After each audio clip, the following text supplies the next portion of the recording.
الحمد لله رب العالمين والصلاة والسلام على رسوله الكريم أما بعد أعوذ بالله من الشيطان الرجيم بسم الله الرحمن الرحيم لن تنالوا البر حتى تنفقوا مما تحبون صدق الله العظيم۔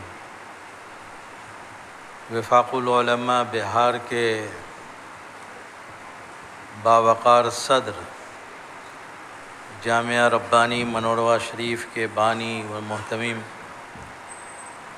اور پوری دنیا میں اپنے علم و فضل کی وجہ سے جانے والی شخصیت حضرت مولانا اختر امام عادل صاحب، وفاق کے جنرل سیکریٹری جناب مولانا شمیم صاحب، حضرات علماء کرام، بزرگان قوم و ملت، نوجوان دوستوں اور عزیز بچوں، وفاق العلماء کے تحت پہلے اس پروگرام میں شریک ہو کر کے، یعنی میری شرکت پہلی ہے، مجھے خوشی ہوئی۔ الحمدللہ بڑی تعداد علماء کی اس سے جڑی ہوئی ہے اور کام کے بڑے مواقع انشاءاللہ پیدا ہوتے رہیں گے۔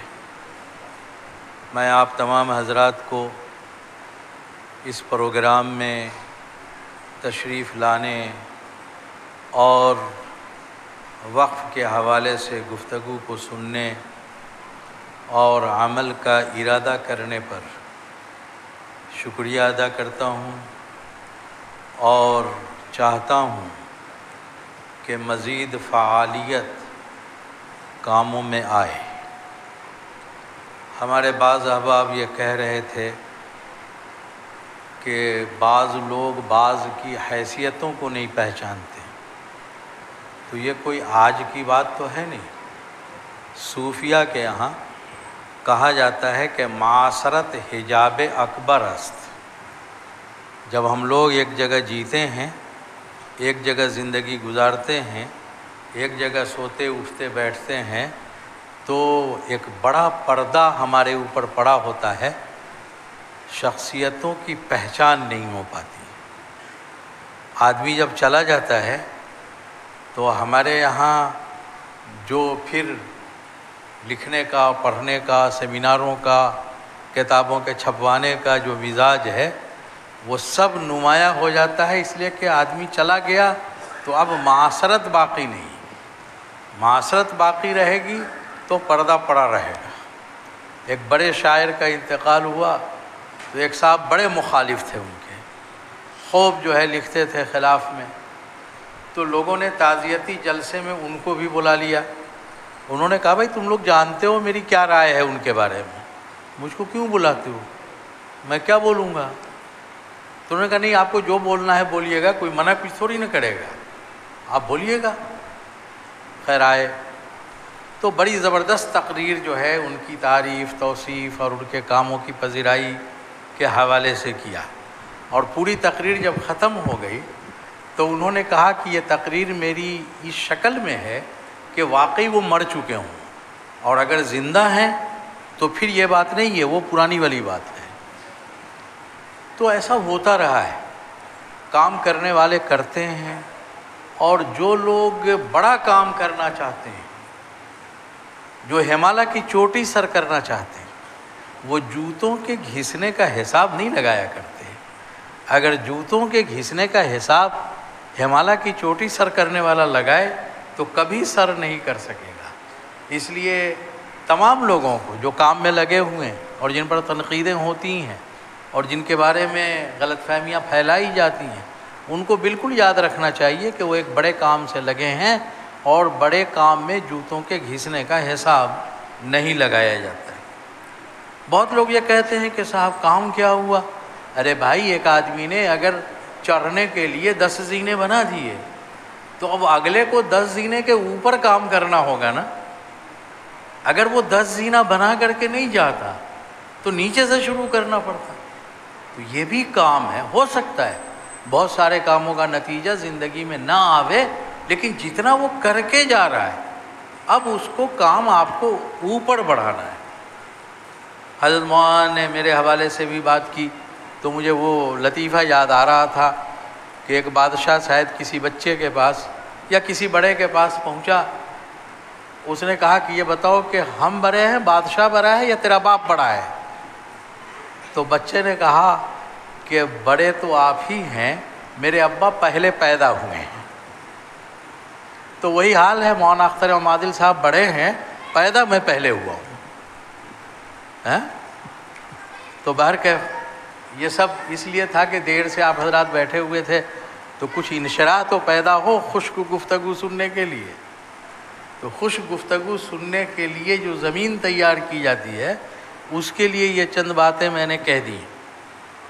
اب میں موضوع کی طرف آتا ہوں ڈائریکٹ، اور موضوع کے بارے میں یہ بات ذہن میں رکھیے کہ یہ میلادی تقریر بھی نہیں ہے اور جلسے والی بھی نہیں ہے۔ ہاں، میلادی تقریر میں اگر 2-4 جھپکی آپ لے لیں تو کوئی بڑا نقصان نہیں ہو جاتا ہے، مٹھائی تو بعد میں ملنی ہی ملنی ہے، بڑا نقصان نہیں ہوگا۔ اسی طریقے سے جلسے ہوتے ہیں، اس میں لوگ سویا جاگا بیٹھ کر کے بھی غائب رہتا ہے کتنا، تو بھی بڑا نقصان نہیں ہوتا ہے۔ لیکن یہ جو گفتگو ہونی ہے، اس گفتگو میں کہیں پر اگر آپ جھپک گئے تو وہیں سے ڈوڑ کٹ جائے گی، اور جب ڈوڑ کٹ جائے گی تو آپ ایسے دیکھتے رہیے گا، ہم بھی سمجھیں گے کہ آپ غور سے سن رہے ہیں لیکن بات نکل جائے گی۔ تو اس لیے بہت لمبی گفتگو نہیں ہوگی، ہاں، لیکن جتنی دیر ہوگی وہ چونکہ خالص قانونی گفتگو ہے، خالص خشک گفتگو ہے، اس لیے غور سے سنیے اور سمجھنے کی کوشش کیجیے۔ اللہ تعالیٰ نے مال میں ایک تو زکوٰۃ فرض کیا ہے، آپ سب جانتے ہیں، اور دوسرے اللہ تعالیٰ نے کہ یہاں زکوٰۃ کے علاوہ انفاق فی سبیل اللہ ہے۔ یہ زکوٰۃ سے الگ ایک چیز ہے، اور یہ وہ چیز ہے جس کا تذکرہ اللہ تعالیٰ نے قرآن کریم میں یسألونک ماذا ينفقون قل العفو، آپ سے لوگ پوچھتے ہیں کیا خرچ کریں، آپ کہہ دیجئے کہ جو زائد ہو، جو تمہاری ضروریات سے زائد ہو اس کو خرچ کرو۔ ایک دوسری آیت میں فرمایا یسألونک ماذا ينفقون، آپ سے پوچھتے ہیں کیا خرچ کریں، فرمایا قل ما انفقتم من خیر، جو خرچ کرو گے سب بھلا ہے، سب نیک ہے، سب میں خیر ہے۔ یہ زکوٰۃ کی بات نہیں ہے، اس لیے کہ زکوٰۃ کی بات ہوتی تو آگے اللہ نے ذکر کیا فَلِلْوَالِدَيْنِ وَالْأَقْرَبِينَ وَالْيَتَامَى، تو والدین کو تو زکوٰۃ نہیں دی جاتی ہے نا، والدین کو زکوٰۃ نہیں دی جاتی ہے، تو والدین کا ذکر کر کے بتایا کہ یہاں جس انفاق کا ذکر ہے وہ زکوٰۃ کے علاوہ ہے۔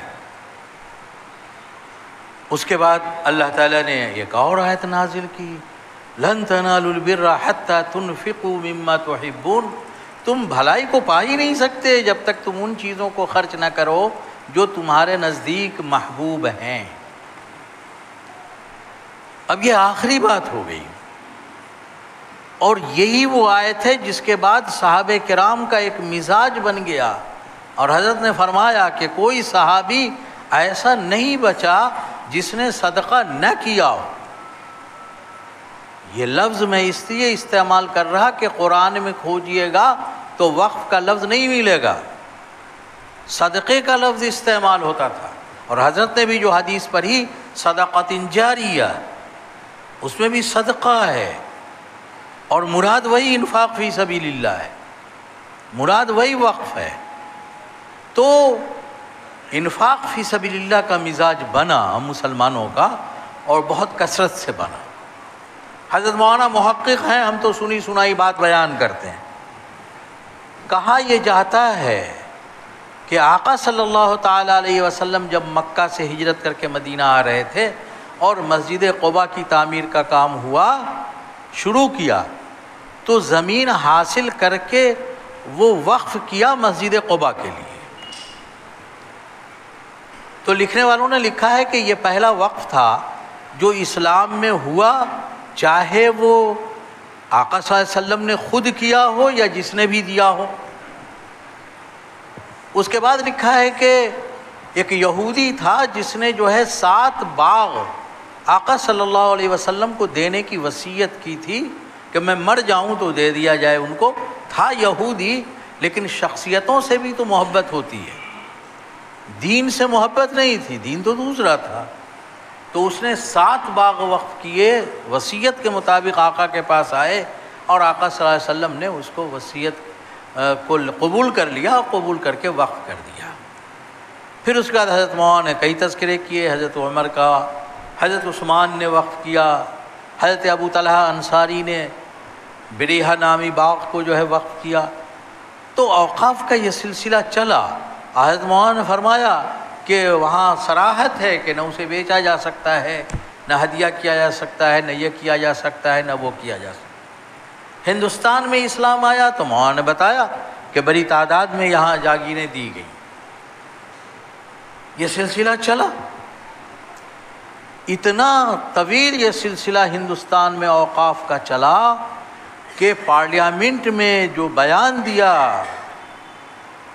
وزیر نے، اس نے یہ کہا کہ سب سے بڑی ملکیت ڈیفنس کے پاس ہے، اس کے بعد ریلوے کے پاس ہے، اور تیسری بڑی پراپرٹی وقف والوں کے پاس ہے. پارلیمنٹ میں بیان دیا، ممبروں نے بھی سمجھ لیا کہ سب سے بڑے مالک ہم ہیں، تیسرے بڑے مالک. اخبارات میں بیان آیا تو مسلمان بھی بڑے خوش ہو گئے کہ ہمارے پاس اتنی پراپرٹی ہے. جو بنیادی فرق ہے اس کو نہیں بیان کیا، نہ پارلیمنٹ میں نہ ہم نے سمجھا. اس بنیادی فرق کو سمجھیے. ڈیفنس کی جو زمین ہے وہ ڈیفنس والوں کی ہے، ان کی ملکیت ہے. سرکار بھی لینا چاہے گی تو ڈیفنس سے اجازت لے کر کے ہی کوئی دوسرا کام کر سکتی ہے، ملکیت ہے اس کی. ریلوے والوں کے پاس جو زمین ہے وہ ریلوے کی ملکیت ہے، اور ہمارے پاس جو زمین ہے اوقاف کی، یہ ہماری ملکیت نہیں ہے، یہ اللہ کی ملکیت ہے. کتنا بڑا فرق ہے. اب اس فرق کو نہ پارلیمنٹ میں سمجھایا کسی نے اور نہ ہم نے عوام کو سمجھایا. عوام یہی سمجھتی ہے کہ لاکھوں ایکڑ بھائی وقف کی پراپرٹی جو ہے وہ اللہ کی ملکیت میں چلی جاتی ہے، اور اللہ کی ملکیت میں چلے جانے کی وجہ سے ہم اس میں نہ ہیبہ کر سکتے، نہ بیچ سکتے، نہ خرد برد کر سکتے، نہ ادھر ادھر کر سکتے. ہم پابند ہیں. اللہ کی ملکیت میں تصرف کرنے والے آپ کون ہوتے ہیں؟ یہ بہت بڑا بنیادی فرق ہے وقف کی جائیداد میں اور ڈیفنس اور ریلوے کی جائیداد میں. ہم اس کے مالک نہیں ہیں. اب ظاہر ہے کہ انتظام کرنے کے لیے تو اللہ نہیں آئیں گے، تو اللہ تعالیٰ نے انتظام کرنے کے لیے متولی بنتا ہے وقف کا. یہ متولی بھی مالک نہیں ہوتا ہے، یہ متولی مالک نہیں ہے. متولی صرف اس جائیداد کی حفاظت اور واقف کی جو منشا ہے، جس کام کے لیے وقف کیا ہے، اس کی حفاظت کے لیے وہ مامور ہوتا ہے. یہ متولی جو ہوتا ہے اللہ کی ملکیت جو بوقف شکل، جو شکل وقف ہے، اس کی حفاظت کے لیے ہوتا ہے، اور یہ پوری جائیداد اس کے پاس امانت ہوتی ہے، امانت ہوتی ہے. اور آپ جانتے ہیں آقا صلی اللہ علیہ وسلم نے ارشاد فرمایا لا ایمان لمن لا امانت لہ، اس شخص کے ایمان کا بھروسہ نہیں ہے جس کے پاس امانت داری نہیں ہے. تو اب اگر کوئی متولی خرد برد کرتا ہے، ادھر ادھر کرتا ہے، واقف کے منشا کے خلاف کر رہا ہے، تو وہ امانت دار نہیں ہے، اور امانت دار جو نہیں ہے اس کے ایمان کا بھی بھروسہ نہیں ہے. اور یہ جو امانت نہیں خیال کر رہا ہے، خیانت کر رہا ہے، حدیث میں آیا کہ اس کے گلے میں 7 طوق زمین کا ڈالا جائے گا. ایک دھور زمین کا توق کسی کے گلے میں ڈال دیجئے تو وہ برداشت کر پائے گا، اور 7 توق، کیا حال ہوگا آپ سوچ سکتے ہیں۔ تو ایک بڑا فرق یہ ہے کہ نہ متولی، نہ وقف بورڈ، نہ وقف کونسل، اوقاف کی جائیداد کا کوئی مالک نہیں ہے۔ اوقاف کی جائیداد کا مالک اللہ رب العزت ہے، اور انتظام کرنے کے لیے یہ سسٹم ہے۔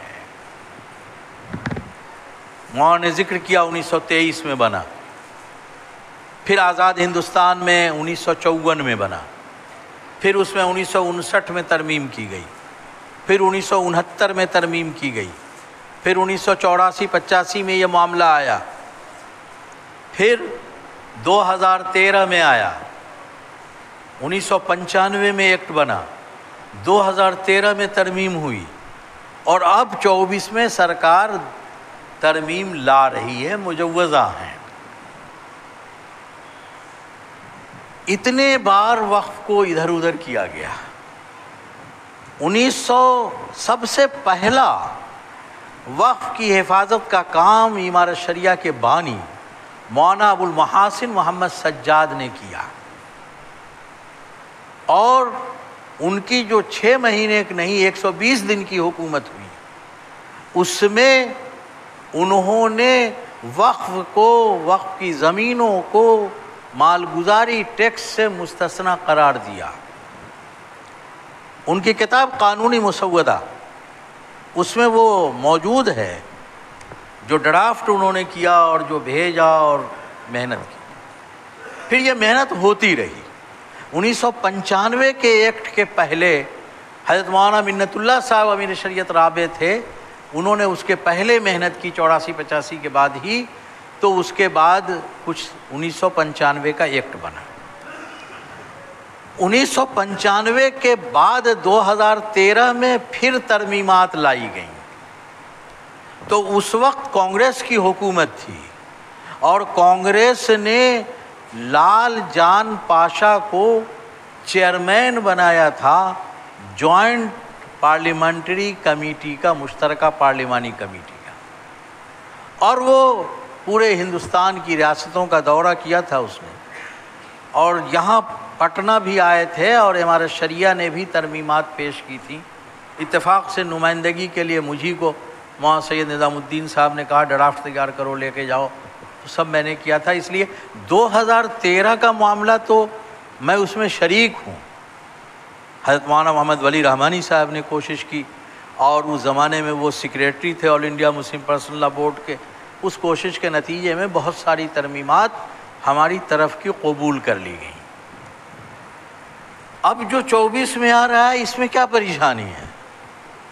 اسی کو اصل سمجھنا ہے۔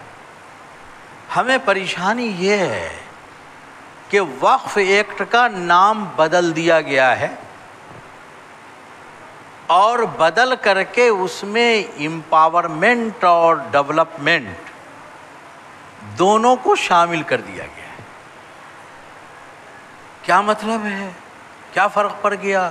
فرق یہ پڑ گیا کہ اب وقف کی آمدنی کا استعمال لوگوں کے ترقیاتی کاموں کے لیے بھی ہوگا۔ ڈیولپمنٹ سے یہ پتہ چلتا ہے جو لوگ پسماندہ ہیں، معاشی اعتبار سے پچھڑے ہوئے ہیں، ان کو اوپر اٹھانے کے لیے، امپاورمنٹ کے لیے بھی وقف کی آمدنی کا استعمال کیا جائے گا۔ اسی لیے ان الفاظ کو اس میں جوڑا گیا ہے۔ ہمارا اعتراض یہ ہے کہ امپاورمنٹ ہو یا ڈیولپمنٹ ہو، ہمیں اس سے اختلاف نہیں ہے، لیکن وہ وقف کی جائیداد جو دوسرے کاموں کے لیے وقف ہے، اس کی آمدنی کو ڈیولپمنٹ اور امپاورمنٹ میں استعمال کرنا صحیح نہیں ہے۔ وقف واقف کی جو منشا ہے، جس کام کے لیے اس نے وقف کیا ہے، اسی کام میں اس کی آمدنی استعمال ہوگی۔ دوسرا کام چاہے جتنا اہم ہو، واقف کی منشا کے خلاف اس کا استعمال نہیں کیا جا سکتا۔ ہمارا اعتراض یہاں ہے، نہیں کیا جا سکتا۔ بھائی ڈیولپمنٹ سے کس کو اعتراض ہے؟ امپاورمنٹ سے کس کو اعتراض ہے؟ یتامہ اور مساکین اور غریبوں کی خبر گیری اور پسماندہ لوگوں کو اٹھانے سے کس کو اختلاف ہے؟ لیکن آپ دوسرے طریقے سے اٹھائیے، واقف کی منشا کے خلاف وقف کی آمدنی کا استعمال ان چیزوں کے لیے کرنا درست نہیں ہے۔ خوب اچھی طرح سمجھ، ہم اس کے خلاف نہیں ہیں کہ یتامہ کی خبر گیری نہ کی جائے، اسلام میں تو بڑی اہمیت ہے اس کی، لیکن وقف کیا ہے جامعہ ربانی کے لیے کسی نے، اور اس کی آمدنی کو آپ دوسری طرف لے جانا چاہتے ہیں، یہ شریعت کے خلاف ہے۔ فقہا نے لکھا ہے کہ جس طرح قرآن و حدیث کی آیات ہیں اور احادیث کے احکام ہیں، ویسے ہی واقف کی منشا نص شارع کی طرح ہے، یعنی قرآن حدیث کی طرح ہے۔ اس میں جیسے قرآن حدیث میں ترمیم نہیں ہو سکتی، ویسے ہی اس میں بھی منشأ واقف میں ترمیم ہم نہیں کر سکتے۔ تو نام سے کام شروع کیا اس نے کہ دروازہ کھل جائے، پیٹ بڑا ہو جائے، اور اس کی وجہ سے ہم اس کو شروع کر لیں گے۔ دوسرا معاملہ یہ ہوا کہ وقف کونسل میں، جو مرکزی وقف کونسل ہے، اس میں اور ریاستی وقف کونسل بورڈ میں اور ضلعی وقف کمیٹی میں سارے کے سارے مسلمان ہوتے تھے، کیونکہ وقف ہمارا ہے تو ہم اس کے طریقے کو دیکھیں گے، دوسرا کیوں دیکھے گا؟ اور یہ صرف وقف والے میں نہیں تھا، ہندو ٹیمپل ایکٹ جو ہے اور ہندو ریلیجیس ایکٹ جو ہے اور گرودوارا پربندھن کمیٹی کا جو ٹرسٹ ہے اور جو سرکار کی طرف سے ایکٹ ہے، اس میں یہ صراحت ہے کہ کسی دوسرے مذہب والا اس ٹرسٹ میں شامل نہیں ہو سکے گا۔ اور ہندو ٹیمپل ایکٹ میں یہ لکھا ہوا ہے کہ سکھ بھی شامل نہیں ہوں گے، اس لیے کہ وہ بھی ہندو نہیں ہیں۔ حالانکہ جب گنتی ہوتی ہے تو وہ سکھوں کو ہندو میں شمار کر لیتے ہیں، لیکن یہاں صراحت ہے کہ سکھ بھی نہیں ہوں گے۔ تو جب سکھ والے میں نہیں ہوں گے، ہندو والے میں نہیں ہوں گے، تو صرف وقف ہی میں کیوں ہوں گے؟ ترمیم کرنا ہے سب میں کر، تو ہمارے وقف میں چاہتے ہیں۔ اور لطیفہ سنیے، وقف کونسل میں 11 ممبر ہوتے ہیں، 2 کے بارے میں اس ترمیم میں صاف لکھا ہے کہ وہ غیر مسلم ہوں گے، تو 11 میں 9 بچ گئے، 2 تو گئے۔ اور 1995 کے ایکٹ میں بھی خاتون 2 اس میں تھیں، لیکن وہ مسلمان ہوتی تھی۔ اب کے بار مسلمان کی قید کو ہٹا دیا ہے، وہ غیر مسلم بھی ہو سکتی ہیں، تو 4 گیا۔ 2 پارلیمنٹ کے اور 1 راجیہ سبھا کے ممبر ہوں گے، اس میں بھی مسلمان کی قید نہیں ہے، تو 4 اور 3 7 جو ہے یہ ہمارے ہاتھ سے گئے 11 میں سے۔ 1 عالم کو کہا ہے کہ رکھا جائے گا، تو ہو سکتا ہے کوئی مولوی چلا جائے، لیکن جب سے یہ مدرسہ بورڈ والوں نے ہندوؤں کو بھی عالم بنانا شروع کر دیا ہے، فاضل کی ڈگری امتحان دے کر کے دینا شروع کیا ہے، تو کوئی بعید نہیں ہے کہ وہی عالم چلا جائے۔ اردو پر بحالی ہو رہی ہے کہ نہیں ہو رہی ہے؟ آج اسی سرٹیفکیٹ پر ہو رہی ہے نا، تو وہاں بھی یہ عالم صاحب پہنچ جائیں گے سگ ڈگری لے کر کے کہ یہ ڈگری ہے ہمارے پاس، میں تو عالم ہوں۔ تو وہ جو ایک خاص ہو سکتا تھا وہ بھی خطرے میں ہے۔ اس کے بعد بچ گئے، بار کونسل کا ایک ذمہ دار ہوگا مرکزی، ایک جوائنٹ سیکریٹری رینج کا افسر ہوگا، اور ایک جو پنچایتی راج کا سربراہ ہوگا وہ ہوگا۔ اس میں قید ہے کہ مسلمان ہوں گے، لیکن پریشانی یہ ہے کہ بار کونسل جو مرکز کے پاس ہے، سب کا انتخاب ہوتا ہے، وہاں کوئی مسلمان پہنچ ہی نہیں پاتا اس عہدے پہ۔ اور دوسرا جو ہے جوائنٹ سیکریٹری رینج کا آدمی تو ہے کہ نہیں ہے، وہ بھی محلے خطرے بھی میں ہے، اور پنچایتی راج کا جو بڑا ہوگا وہ بھی یقیناً دوسری ہی گٹ کا ہوگا۔ ان تینوں میں صراحت ہے لیکن کہ مسلمان ہوں گے۔ اور ایک جگہ یہ لکھ دیا ہے کہ اگر مطلوبہ صفات کے حامل مسلمانوں میں نہیں پائے جائیں گے تو دوسرے طبقے سے بھی لیا جا سکتا ہے۔ تو پتہ چلا کہ یہ بھی ہو سکتا ہے کہ 11 کے 11 چلے جائیں ادھر ہی۔ اب ادھر تو وہ کر دیا اور ادھر وہ کر دیا جو مولانا نے بیان کیا آپ سے کہ صاحب کوئی غیر مسلم وقف نہیں کر سکے گا، ممبر ہوگا 7 ممبر تو یقینی ہو جائے گا، اور یہ 4 جو بچا ہوا ہے یہ بھی خطرے میں ہے، یقینی نہیں ہے کہ مسلمان ہی ہو، تو ممبر وہ ہوگا اور وقف کرنا اس کا معتبر نہیں ہوگا۔ آپ سوچئے نا یہ کیسا تماشا ہے۔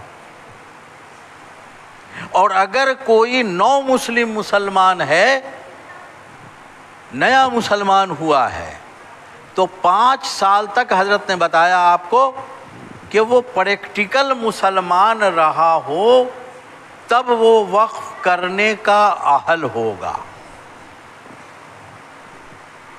اب سوال یہ ہے کہ ہمارے یہاں تو کلمہ پڑھنے سے مسلمان ہوتے ہیں، آقا صلی اللہ علیہ وسلم کو آخری نبی مانا مسلمان۔ اب یہ کون فیصلہ کرے گا کہ پریکٹیکل مسلمان وہ رہا ہے کہ نہ رہا ہے؟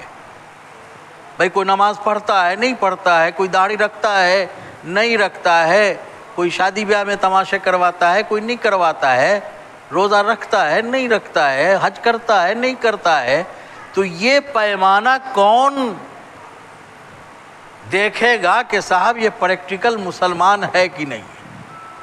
ظاہر ہے یہ ایسی شرط ہے جو تماشا ہے اور جس کی کوئی کامن سینس کے اعتبار سے بھی کوئی جواز نہیں ہے، لیکن ترمیم میں ہے۔ آپ سمجھ رہے ہیں کیا بڑا فرق سب ہے۔ اس کے بعد ہمارے پاس وقف کی جو جائیداد ہے بیشتر وقف بورڈ میں رجسٹرڈ نہیں ہے، بیشتر نہیں۔ کیا ہے؟ وقف بائی یوز ہے، استعمال ہو رہا ہے وقف کے کاموں میں۔ کسی نے خانقاہ کے لیے دے دیا، خانقاہ کے کام میں برسوں سے صدیوں سے استعمال ہو رہا ہے۔ مسجد کے لیے بنوا دیا، مسجد بنوا کر کے دے دیا، کاغذ پتر کچھ نہیں ہے، ہو رہا ہے۔ مسافر خانے بنوا دیے، کاغذ پتر کچھ نہیں ہے، مسافر رہ رہا ہے اس میں۔ قبرستان کے لیے دے دیا، مردے دفن ہو رہے ہیں، کھاتا پتر کچھ نہیں ہے۔ بیشتر اوقاف ایسے ہیں جن کا کوئی کھاتا پتر نہیں ہے، اور میں اس پروگرام کے لیے جو دورے کر رہا ہوں تو جہاں جہاں جاتا ہوں یہ بھی پوچھتا ہوں کہ آپ کی اس مسجد کا کیا حال ہے، آپ کے گاؤں کے قبرستان کا کیا حال ہے۔ تو کئی مسجدوں کے بارے میں یہ بتایا گیا مجھ کو کہ صاحب یہ وقف نہیں ہے کاغذ میں، مسجد تو ہے۔ قبرستان کا حال یہ ہے، آپ بھی اپنے یہاں کے قبرستان کو دیکھ لیجئے گا، وہ بہار سرکار غیر مزروعہ عام لکھا ہوا ہے، سرکاری کاغذ میں بہار سرکار غیر مزروعہ عام، اور برائیکٹ میں قبرستان۔ برائیکٹ میں لکھنے کا مطلب ہے کہ اس کا یوز ہو رہا ہے قبرستان کے لیے۔ زمین کس کی ہے؟ زمین بہار سرکار کی ہے، سمجھ رہے ہیں؟ اور ہم نے اپنی زمین کا سروے تو کروا لیا، مکانوں کا کروا لیا، قبرستان کے لیے فکر مندی نہیں کیا، مسجد کے لیے نہیں کیا، مدارس کے لیے نہیں کیا، خانقاہوں کے لیے نہیں کیا، مزارات کے لیے نہیں کیا، مسافر خانوں کے لیے نہیں کیا۔ یہ ساری زمینیں غیر مزروعہ عام بہار سرکار چلی گئی، اور پہلے چلی گئی۔ اس لیے سب سے بڑا کام، یہ کام تو رائے بھیجنے کا 12-13 تک کرنا ہے، یہ تو اہم ہی ہے، لیکن اللہ تعالیٰ نے آپ کو ایک موقع دے دیا ہے سروے کرانے کا۔ بہار میں سروے کا کام دیہاتوں میں تو شروع ہو گیا ہے، اور سب لوگ بنشاولی کے چکر میں پڑے ہوئے ہیں، پھنسے ہوئے ہیں۔ قبرستان کا مردہ بنشاولی بنانے نہیں آئے گا، اور مسجد کی زمین کے لیے کوئی دوسرا نہیں کھڑا ہوگا، آپ کو کھڑا ہونا ہے۔ اور رائے بھیجنے کا کام تو خوب تیزی میں کر لیجئے، لیکن سروے کا کام دیر پا ہے اور دیر تک چلے گا۔ تو جیسے اپنے گھر اور اپنی زمین کے کاغذات آپ مہیا کر رہے ہیں اور سروے کروا رہے ہیں، ویسے ہی قبرستان اور مدارس اور مسافر خانے اور مزارات اور خانقاہ کی بھی فکر کیجئے، تاکہ وہ زمین بہار سرکار نہ ہو۔ بہار سرکار جو زمین کو لکھ دیا گیا ہے یا آئندہ لکھ دیا جائے گا، اس کے بارے میں آپ صاف صاف سن لیجئے کہ وہ اللیگل انکروچمنٹ ہے، غیر قانونی قبضہ ہے، اور عدالت کہے گی کہ یہ بہار سرکار ہے۔ اور یو پی میں کئی مسجدوں اور ہریانہ کے بھی بعض علاقوں میں کئی مسجدوں کو بلڈوز کر دیا گیا، یہ کہہ کر کے کہ یہ سرکاری زمین پر بنی ہوئی عمارت ہے۔ ایسا نہیں ہے کہ آپ کے گھر ہی بلڈوز ہوں گے، آپ کی عبادت گاہیں بھی بلڈوز ہو جائیں گی اگر آپ نے کاغذی طور پر اس کی فکر نہ کی۔ اس لیے ہر آدمی جہاں جس گاؤں کا ہے، پہلے تو اپنے گاؤں کی مسجد اور قبرستان کے حالات کا پتہ چلائے۔ ہمارے پاس بعض ایسے کاغذات آئے جس کو سروے کرنے والے نے برائکٹ میں قبرستان کے بجائے کبیرستان لکھ دیا ہے۔ اب جھگڑے کی جگہ ہے کہ نہیں؟ آپ نے نہیں دیکھا، اس لیے اس نے قبرستان کے بجائے برائکٹ میں کبیرستان لکھ دیا۔ ہمارے ہاں گورستان کا لفظ استعمال ہوتا ہے قبرستان کے معنی میں، تو گورستان کو گؤ استھان لکھ دیا۔ کبھی بھی جھگڑا ہو سکتا ہے، تو آپ اس کے لیے فکر مند ہوئیے، اور جو اوقاف کی زمینیں ہیں اس کو بچائیے۔ سروے میں جتنے کاغذات چاہیے اور جس طرح چاہیے، اور میں یہ نہیں کہتا کہ آپ رشوت دیجئے، لیکن انگریزی میں ایک لفظ ہوتا ہے اینی ہاؤ، کسی طرح حاصل کر لیجئے۔ اب مفتی کچھ تو نہیں کہا ہے کہ رشوت دے کے کام کروائیے۔ اینی ہاؤ، جس طرح بھی حاصل ہو سکتا ہو اسے حاصل کر کے ان کی حفاظت کا نظم کیجئے۔ یہ اندرونی حفاظت کا معاملہ ہے، اپنے طور پر سرگرم ہو۔ تو بہرکیف یہ بات جو یوز بائی یوز استعمال کے اعتبار سے جو وقف ہے، اس ایکٹ میں اس کو بدل دیا گیا ہے کہ وہ استعمال کی وجہ سے نہیں، آپ کے پاس کاغذ ہے، کھاتا کھسرا ہے، دستاویز ہے، تو آپ اس کو پیش کیجئے، وہ آپ کی وقف مانی جائے گی، اور نہیں ہے تو وہ سب بہار سرکار غیر مزروعہ عام۔ تو کاغذات کے بغیر یوز کی وجہ سے جن کو ہم وقف سمجھ رہے ہیں استعمال کی وجہ سے، وہ سرکار کے نزدیک اس ترمیم کے بعد وہ نہیں وقف مانی جائیں گی۔ اور ظاہر ہے حضرت نے بتایا کہ زبانی وقف بھی معتبر نہیں ہوگا۔ ظاہر ہے جب دستاویز آپ نہیں پیش کریں گے تو نہیں معتبر ہے، تو جس کا دستاویز نہیں ہے وہ سب زبانی ہی وقف ہے نا، تو ختم ہو جائے گا۔ اچھا چلیے، ایک زمین وقف کی مشہور ہے، متولی صاحب سے کسی نے مانگا، اس نے نہیں دیا کہ نہیں صاحب ہم تو نہیں دے سکتے، تو اس نے ایک درخواست کلکٹر صاحب کو دیا کہ یہ زمین متنازع ہے، میرے باپ نے وقف ضرور کر دیا تھا لیکن میرے چچا کا بھی حصہ تھا اس میں. ایک درخواست کلکٹر صاحب کو، کلکٹر صاحب اس کے وقف کی حیثیت کو ختم کر دیں گے اور یہ کہیں گے کہ یہ اس وقت تک اسٹے رہے گا جب تک عدالت سے فیصلہ نہ ہو جائے کہ یہ وقف ہے کہ غیر وقف ہے. اور عدالت کس کی ہوگی؟ مجسٹریٹ صاحب کی. پہلے وقف بورڈ میں، بہار ریاستی وقف یا ریاستی وقف بورڈ میں ایک ٹریبونل ہوا کرتا تھا جس کو اوقاف کے مقدمات سننے کا حق تھا اور لکھا ہوا تھا کہ اس کا فیصلہ فائنل ہوگا. چنانچہ کلکٹر صاحب کو سننے کا حق نہیں ہوتا تھا. کوئی درخواست اگر ہائی کورٹ پہنچ گئی تو ہائی کورٹ کبھی کبھی سوچی بند کر لیتا تھا.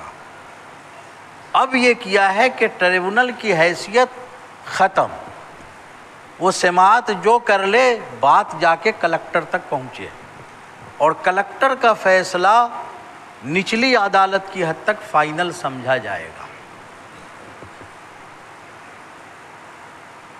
مسلم پرسنل لا بورڈ کا کہنا یہ ہے کہ ہندوستان میں 70 ٹریبونل کام کر رہے ہیں، 70. تو وہ سب کا فیصلہ تو آخری ہوگا، وقف ہی ٹریبونل کا فیصلہ کیوں فائنل نہیں ہوگا جیسا پہلے والے 95 والے میں تھا؟ تو اب یہ ٹریبونل کی حیثیت کو ختم کر دینا چاہیے. ریاستی وقف بورڈ ساری چیزوں کو نمٹاتا تھا، اب یہ کچھ نہیں کر سکے گا. صرف اگر یہ ترمیم پاس ہو گئی تو یہ انڈوز کرے گا، درخواست آئی اس پر لکھ کر کے کلکٹر صاحب کی خدمت میں پیش کر دے گا. تو کلکٹر صاحب سرکاری باڈی ہیں،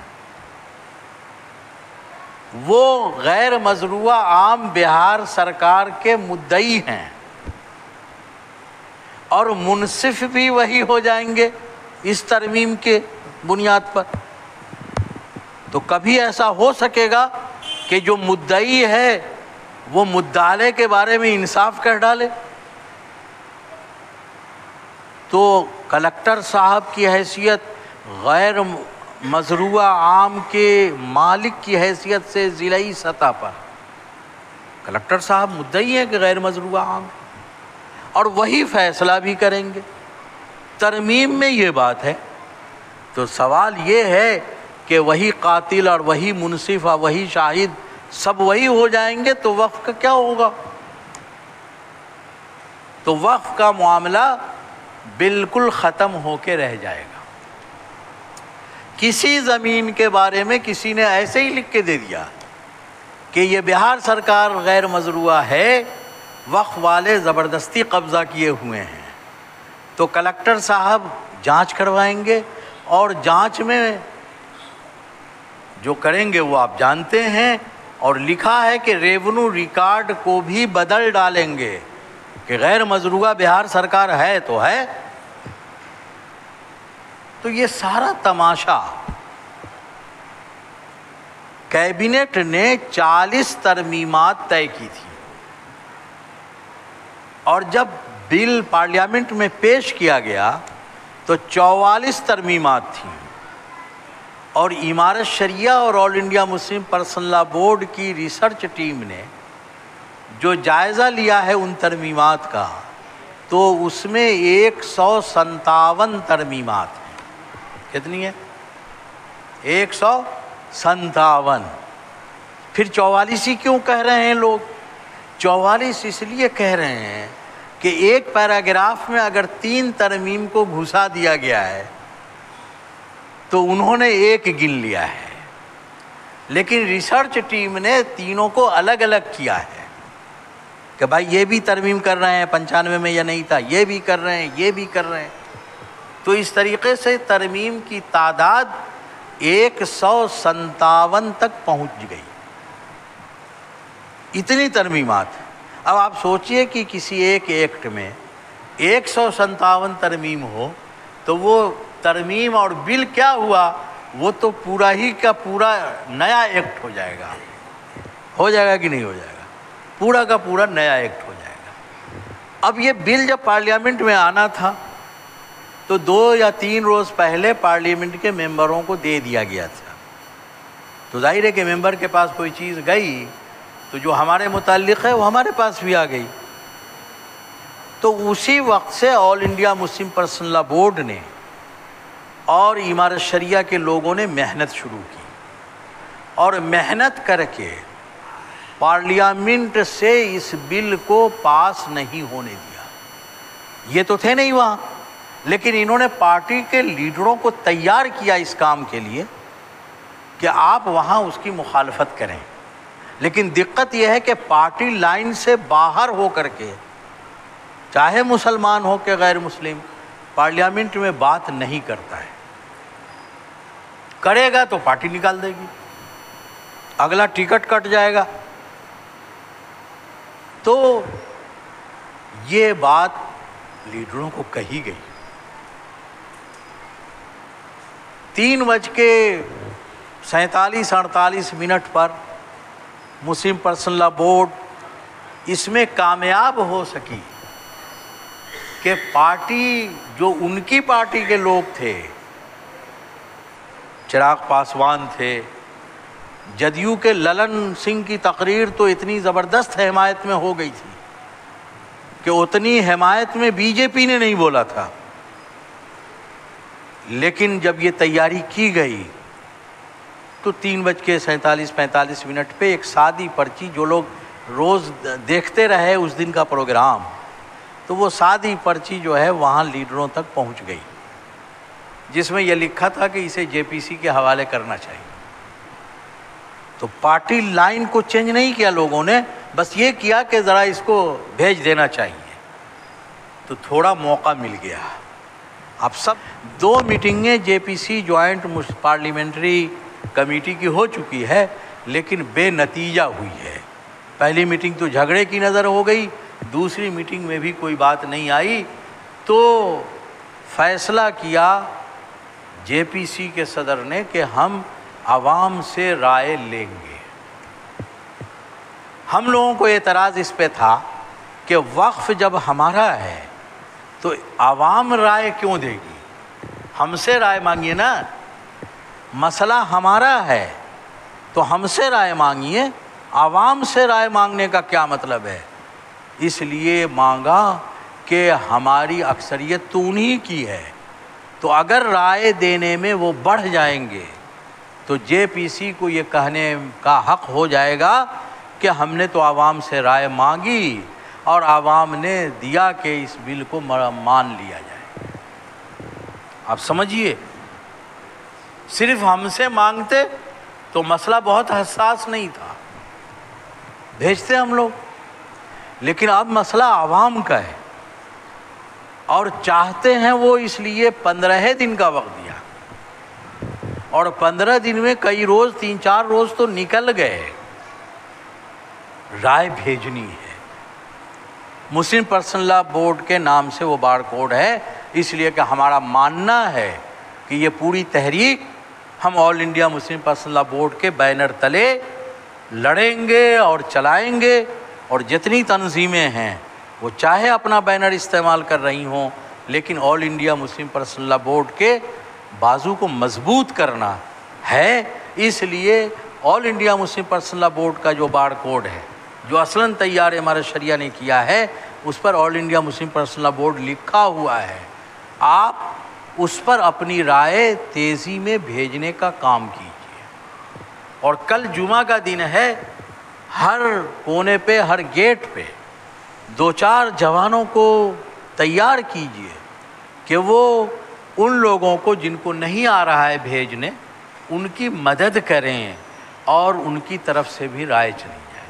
تو وقف وہ ایکٹ میں جو ترمیمات ہیں، اس کی جو موٹی موٹی باتیں، میرا بہت تفصیلی مضمون اخبار میں آیا تھا، وقف ایکٹ کی مجوزہ ترمیمات، اندیشے و مضمرات، وہ نیٹ پر بھی موجود ہے، سوشل سائٹس جتنے ہیں اس پر بھی ہے، اور وہ نقیب میں بھی چھپا تھا، اخبارات میں بھی چھپا تھا۔ ایک کام کیا ہے؟ سروے کا کام کرنا ہے۔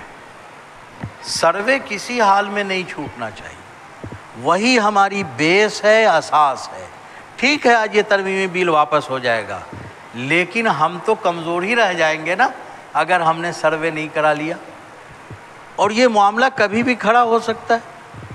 تو اس لیے سروے کا کام، اور 12 تاریخ یا 13 تاریخ تک جو تاریخ ہو، اس تاریخ تک آپ کو رائے زیادہ سے زیادہ بھیج دینی ہے۔ اور ہم نے یہ کہا ہے، مسلم پرسنل لا بورڈ نے، ہم نے کا مطلب مسلم پرسنل لا بورڈ، یہ کہا ہے، درخواست بھیجی ہے کہ اس مدت کو بڑھا دیا جائے، لیکن وہ بڑھائیں گے نہیں، یہ بھی طے ہے۔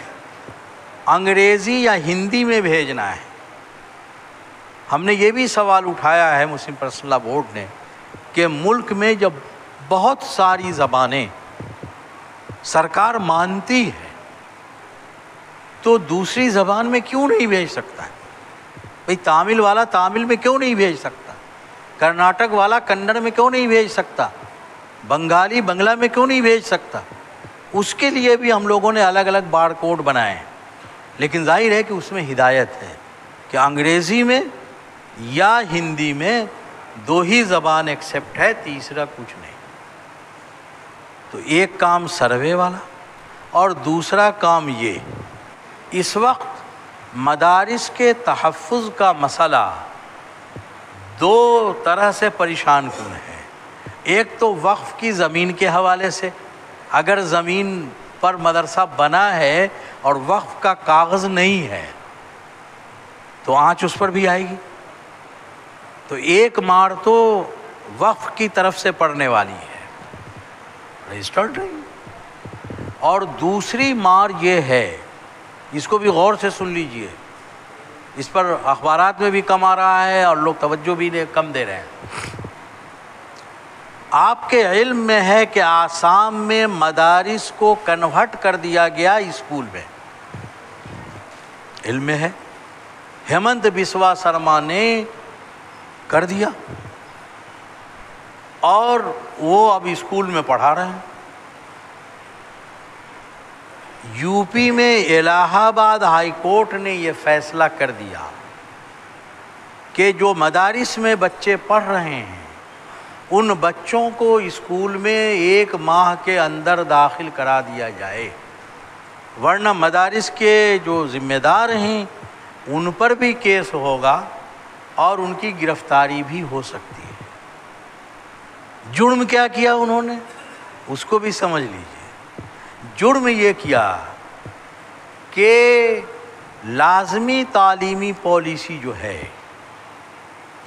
اس کا جو نصاب ہے، اس کا جو نظام ہے، اس کے جو منظور شدہ ایجوکیشن سینٹر ہیں، اس میں مدرسہ نہیں ہے، مکتب نہیں ہے، پاٹھشالے نہیں ہیں، گرودوارے نہیں ہیں، گروکل نہیں ہیں۔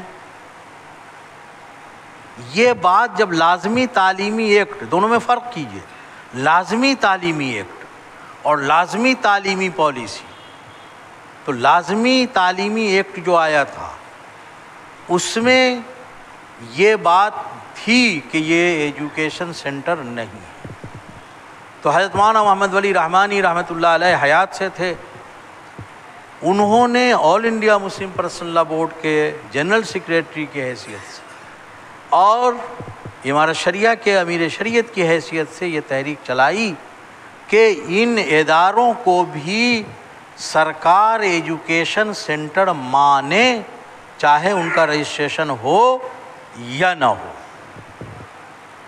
اور اس زمانے میں کپل سبل دیکھتے تھے تعلیم کو، تو حضرت نے اتنی سخت جو ہے بحث کی، کپل سبل جب جھنجھلانے لگا تو حضرت مولانا ولی رحمانی صاحب تو ڈرنے والے آدمی تھے نہیں، تو انہوں نے کہا کپل سبل سے کہ منتری جی، ہم جانتے ہیں کہ جب سیدھی انگلی سے گھی نہیں نکلتا ہے تو ٹیڑھا ڈنڈا بھی چلانا پڑتا ہے، اور آپ جانتے ہیں کہ حضرت کا جو بیت تھا نا وہ سیدھا والا نہیں تھا، وہ ٹیڑھی میری لکڑی تھی، تو انہوں نے اس کو اٹھا کر کے کہا۔ اتنی محنت کے بعد وہ ترمیم منظور ہوئی اور ایجوکیشن سینٹر مانا گیا، لیکن جب سرکار نئی تعلیمی پالیسی لائی تو اس میں اس نے بالکل گول کر دیا اس بات کو. اس نے لازمی تعلیمی پالیسی کو ٹچ نہیں کیا، عملاً ٹچ کر دیا. لازمی ایجوکیشن کا جو معاملہ تھا وہ 14 سال تک کے بچوں کے لیے تھا.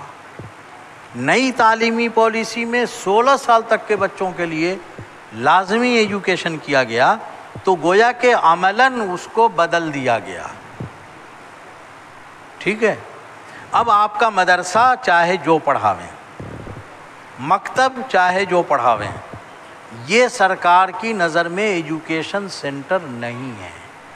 اور نئی تعلیمی پالیسی کے تحت اور لازمی تعلیمی پالیسی میں جو ترمیم کرائی گئی تھی وہ یہاں غیر معتبر ہو گئی ہے. اس لیے سرکار نے، الہ آباد ہائی کورٹ نے یہ فیصلہ کیا کہ یہ سارے بچے ایسے اداروں میں پڑھ رہے ہیں جو سرکار کے نزدیک ایجوکیشن سینٹر نہیں ہیں، لہذا ان بچوں کو اسکول میں داخل کرایا جائے. چنانچہ لکھیم پور اور سیتا پور وغیرہ کے کلکٹر نے فوراً آرڈر کیا اور بہت سارا معاملہ ادھر ادھر ہوا. کورٹ میں کیس چل گیا ہے لیکن ابھی اس پر بھی کوئی کارروائی نہیں ہوتی. سپریم کورٹ بھی یہ دیکھتی ہے کہ صاحب پہلے ذرا ہو ہلا تماشا دیکھ لیں پھر اس کے بعد کوئی بات ہو. تو ظاہر ہے کہ الہ آباد ہائی کورٹ کا جو فیصلہ ہے، جو لوگ عدالت سے جڑتے ہیں وہ جانتے ہیں کہ عدالتوں کے فیصلے دوسرے معاملات میں نظیر بنتے ہیں. جج کوٹ کرتا ہے کہ فلاں مقدمہ ورسز فلاں میں یہ فیصلہ کیا گیا تھا، چیف جسٹس نے یہ کیا تھا، تو وہ فیصلہ نظیر بنتا ہے. تو آسام میں تو کلیئر ہو گیا اور یو پی میں شروع ہو گیا، اور بہار سرکار میں بھی ڈبل انجن کی سرکار ہے. اگر بی جے پی حاوی ہو جاتا ہے اس مسئلے پر تو آپ کا معاملہ بھی خطرے میں پڑے گا. سرکار یہ کہے گی کہ ٹھیک ہے آپ رجسٹرڈ ہم سے کروا لیجئے اور ہمارا نصاب پڑھائیے. بھئی ہم نے جو نصاب تیار کیا ہے نیو تعلیمی پالیسی کے تحت، اس نصاب کو پڑھائیے، ہمیں اعتراض نہیں ہے، آپ رجسٹرڈ ہو جائیے. تو آپ سمجھ لیجئے کہ دینی علوم کا حاصل کرنا اور دینی علوم کی ترویج عملاً کتنی دشوار ہو جائے گی. بہت نازک مسئلہ ہے. اس میرے بھائی یہ چند باتیں تھیں جو موٹی موٹی آپ سے عرض کی گئیں، تحفظ اوقاف کے حوالے سے، مدارس کے حوالے سے اور انتظام کے حوالے سے. اللہ تعالی ہم سب کو کہنے سننے سے زیادہ عمل کی توفیق عطا فرمائے.